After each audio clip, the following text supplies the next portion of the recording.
One of the questions is actually, how have you dealt with the frustration that doctors might not know much about EHE? So my cancer that I have is called epithelioid hemangioendothelioma, EHE for short.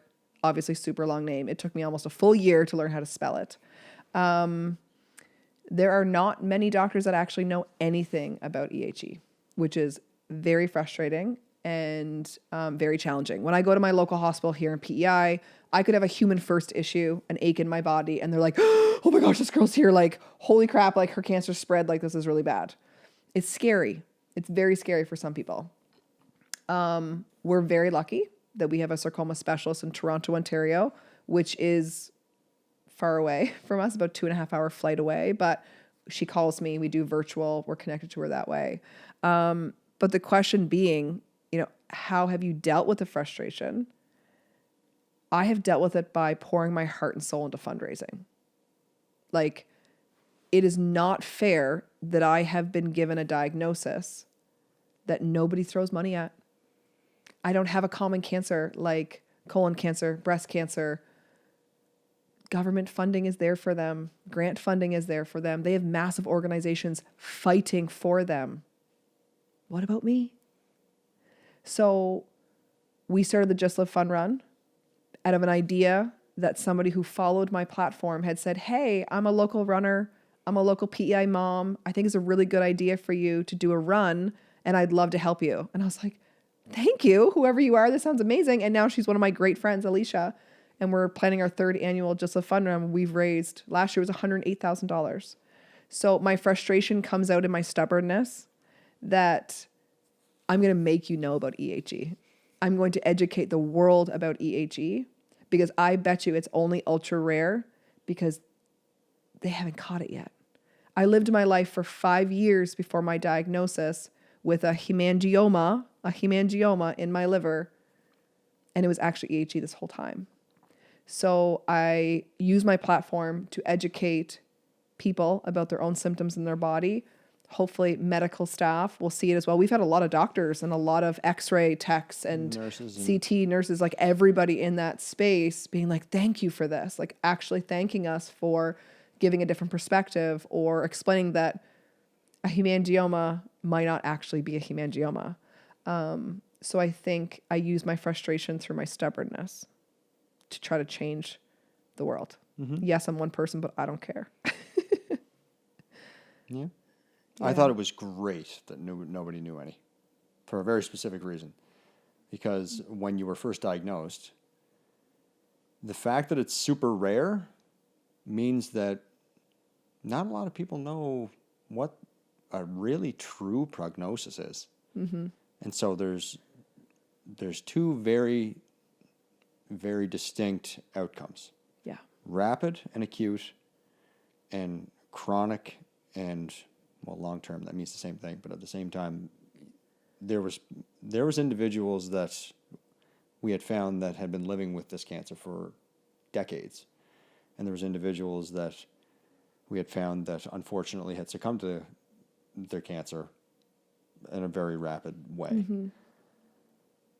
If it's super rare and nobody really knows anything about it, then nobody can really say which one you're going to be. Yeah. Which is, I thought was exciting.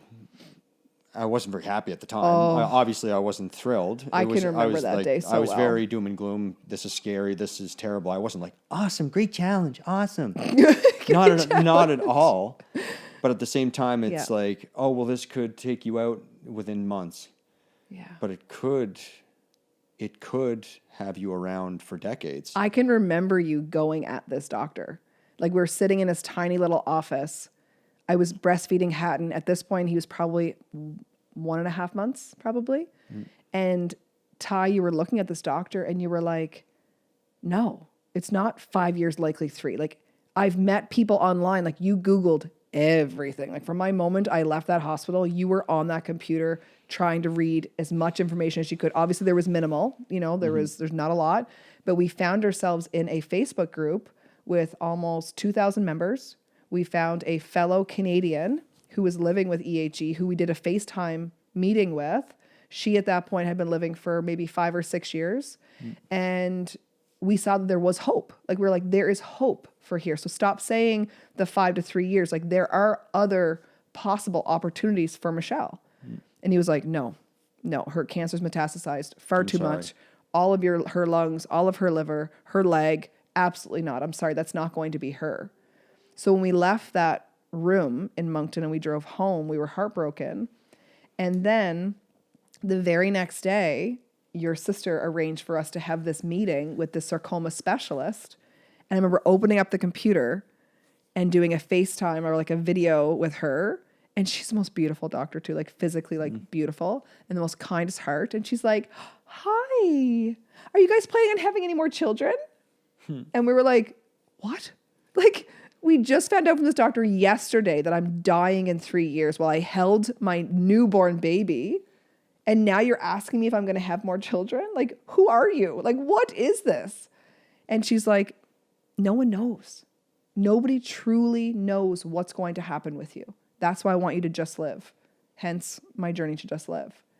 And I think it was in that moment that we had hope, that we were like, okay, like what does just live mean? And we put all of our trust in her. And we said, okay, we're just going to live our lives and just see where this takes us. But unfortunately, 2 weeks later, I landed back in the hospital because Juliet started school. She started kindergarten and brought home a common cold. The whole house got a cold. Our daughter was in daycare. Everyone had a cold. But I'm a stage 4 cancer patient now. And I just got out of the ICU. I caught this very same cold and I landed in the hospital, put me through the CT machine, and they found more tumors, bigger tumors. They were like, unfortunately, Michelle, you do have to start treatment now. And we were then like, oh my goodness, I'm not going to be Real deal. No, one of this those people. hopeful story they were talking of. I'm going to be what that first doctor said. I'm going to be, oh no, this is an aggressive form of cancer. And then that was the end of my breastfeeding journey. And to me, that was like probably one of the worst parts of my entire cancer story, was ending that bonding with my son, because I didn't know how to be a mom without feeding my kids that way. Fed is best always. Like I believe that very strongly. You know, I was very lucky that I was able to nurse my children, but to have that taken from me, I didn't know how to soothe my baby because my other 2 kids, I nursed them till they were 2. Like I soothed with my boobs. Like this is what I did. Yep. And I had to learn how to feed him differently. And so my whole identity as a mom changed at my cancer diagnosis. And starting treatment, I think, saved my life. Yep. We saw significant shrinkage. Yep. Significant, like tumors going from 8 centimeters down to 5 centimeters, down to 4 centimeters, like massive changes in my body at initial start of this treatment. But our frustration that we have with that doctor, the first doctor, we've let that go. Do I want to see him? Like, no, not really. But like, actually, I do want to see him. I want to show him me. And what's possible. What's possible. To just give a little bit of hope. Yeah, some perspective, right? Yeah. And that's why on our 3-year exact day, I ran out of that exact hospital and did my half-distance triathlon. I wish he looked out his window and saw me. Oh, well. I'd be like, hey. Anyways. Yeah. We don't have any real frustration really with any of them. Don't hold any ill will for any. No. They're just human beings as well. Smart human beings, but at the same time, we're all And they're just human trying the beings. best that they can with the tools that they have. No one saw this ultra rare cancer coming. No. Like I went to 17 doctors before I was diagnosed. 17. They tried their best. Nobody wanted this to happen. No, never. Of course not. So, yeah.